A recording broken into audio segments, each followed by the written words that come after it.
Within the next decade or so, we are going to pass a number of tipping points, beyond which it's going to be very difficult to recover. Reckless burning of fossil fuels, the destruction of the forests, pollution of the ocean.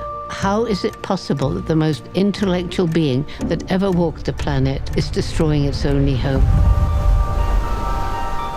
Since the 1970s, we lost 60% of vertebrate species. If we look at insects, we lost 80%. As we lose species, what we also lose is the capacity of the natural systems to really provide the services that allow us to function. One of the consequences of living in great cities, in great masses, is that we are cut off from that natural world. If you lose that sense of wonder, you've lost one of the most important things in your life. The human race produces more waste than it really should. We only recycle 9% of all plastic. That means that unless it's been burnt, every single piece of plastic ever made still exists on our planet.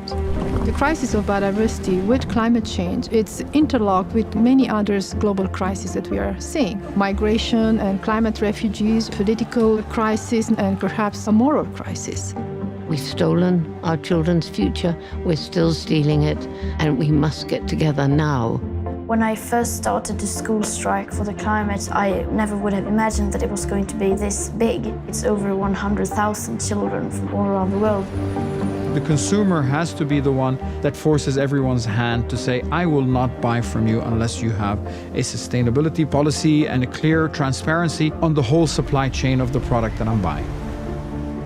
We're now seeing a real increase in the number of collaborations and partnerships, creating extraordinary coalitions and setting ambitious targets to get us on the right path in line with what the science is telling us.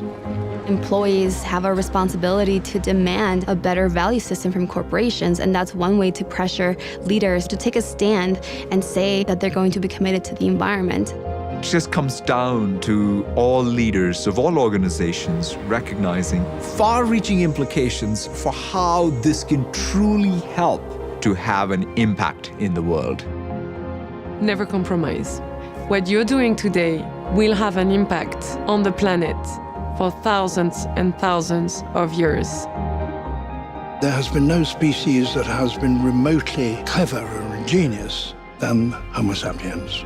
Let us live up to that name. We need wisdom to actually find the solution and then courage to back it.